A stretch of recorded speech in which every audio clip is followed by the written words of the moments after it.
नमस्कार साथियों, स्वागत है आप सभी का आपके अपने चैनल टेट सॉल्यूशन पर। दोस्तों, बिहार शिक्षकों के लिए काफ़ी ही बड़ी खबर निकल करके आ रही है, बिग अपडेट निकल करके आ रही है। जैसा कि आपको पता है दोस्तों कि स्कूलों की टाइमिंग जो कि 8:45 बजे से लेकर के 5 बजे तक करने के बारे में बातें चल रही थी दोस्तों, उसको लेकर के काफ़ी ही बड़ी खबर निकल कर रही है।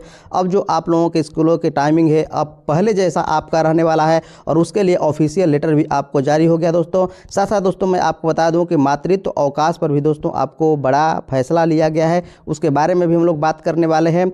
जो स्कूल का टाइमिंग है अब आपका जो 10 से 4 आपको खुले रहेंगे, ऐसा आपको लेटर निकल करके आ रहा है। तो क्या कुछ कहा गया है इसके बारे में हम लोग चलिए डिटेल्स जान लेते हैं। तो अंत तक इस सेशन में आप बने रहिएगा और यदि आप चैनल पर नए हैं तो ज़रूर सब्सक्राइब कर लीजिएगा। तो देख सकते हैं दोस्तों, ये आपका शिक्षा विभाग की ओर से ऑफिशियल लेटर जारी किया गया है और इस लेटर के माध्यम से क्या कुछ कहा गया है।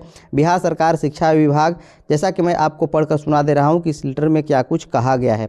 यहाँ पर कहा गया है कि विभाग द्वारा निर्गत पूर्व अधिसूचना संख्या 2707 दिनांक 28/11/2023 के द्वारा पढ़ाई की पहली घंटी 9:30 बजे पूर्वाह्न से शुरू होकर के 8वीं घंटी 3:30 बजे अपराह्न समाप्त होती थी।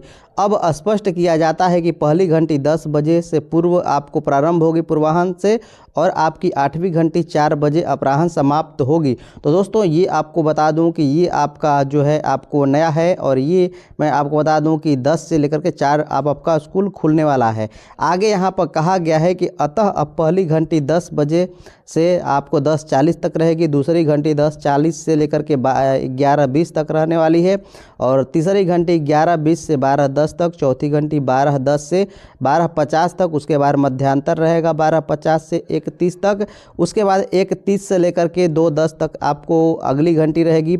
छठी घंटी 2:10 से लेकर के 2:50 तक रहने वाली है।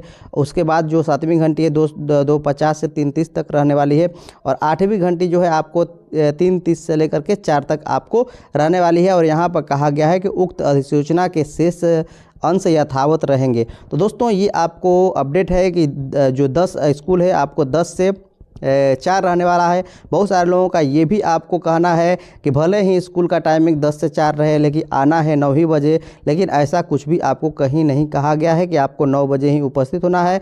तो निश्चित रूप से अब आप अपने विद्यालय में 10 बजे से पहले जाकर के उपस्थित हो सकते हैं, अर्थात 9:30 बजे आप जा सकते हैं, 9:45 बजे जा सकते हैं और अब आपकी जो छुट्टी होने वाली है 4 बजे अब आपको छोड़ दिया जाएगा। तो ये कुछ आपको अपडेट है। साथ साथ दोस्तों मैंने जैसा कि बताया कि मातृत्व अवकाश को लेकर के भी एक काफ़ी बड़ा लेटर आपको निकल करके सामने आ रहा है। नियोजित शिक्षकों को भी अब मातृत्व अवकाश मिलेगा। इससे पहले मातृत्व अवकाश का आपको चर्चा नहीं था। यहाँ पर कहा गया है शिक्षा मंत्री विजय कुमार चौधरी ने नियोजित शिक्षकों के लिए कही बात, राज्य कर्मी की तर्ज पर महिला नियोजित शिक्षकों को 730 दिन का मातृत्व अवकाश और शिशु पालन अवकाश मिलेगा, बशर्ते वो सरकारी शिक्षकों की योग्यता पूरी करें। तो इसको लेकर के भी दोस्तों देखिए ये आपको लेटर है और इसमें आपको मातृत्व अवकाश के रूप में यहाँ पर लास्ट में देख सकते हैं कि क्या कुछ कहा गया है। प्रश्न पूछा गया था मातृत्व अवकाश को लेकर के, देखिए मैं आपको पढ़ करके सुना दे रहा हूँ कि क्या यह बात सही है कि राज्य के नियोजित शिक्षकों तथा बीपीएससी से चयनित महिला शिक्षकों को राज्य सरकार के अन्य महिला कर्मियों की भांति चाइल्ड केयर लीव का प्रावधान नहीं किया गया है, जबकि महिला तथा अन्य राज्य के ही कर्मी हैं।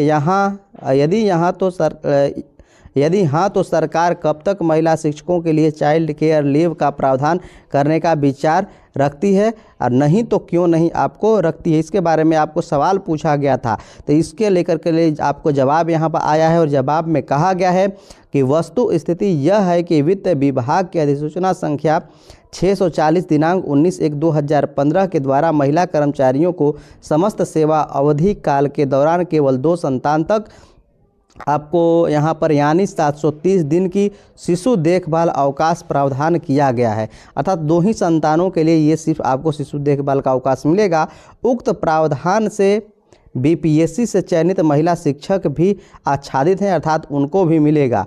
ध्यातव्य हो कि शिशु देखभाल अवकाश साधारणतया परिवीक्षा अवधि के दौरान मंजूर नहीं की जाएगी, ऐसा कुछ आपको कहा गया है। तो दोस्तों जो आपका शिशु देखभाल का जो आपका यहाँ पर अवकाश होना है ये आपको 730 दिन अर्थात 2 बच्चों के लिए टोटल 730 दिन 365 आपको एक एक बच्चे के लिए अवकाश मिलने के बारे में बातें कही गई हैं। तो निश्चित रूप से अवकाश मिलेगा। जो यहाँ पर हम लोग बात करें नियोजित शिक्षक हैं उनके लिए भी अवकाश मिलेगा, लेकिन वही है कि जो आपको इनको राज्यकर्मी का दर्जा प्राप्त करने के बाद ही ऐसा अवकाश मिलेगा, ये खबर निकल कर के आ रही है। तो दोस्तों मैं ऐसा करता हूँ कि आज का सेशन आप लोगों को काफ़ी बेहतर लगा होगा। तो चलिए मिलते हैं नेक्स्ट सेशन में, अभी के लिए इतना ही।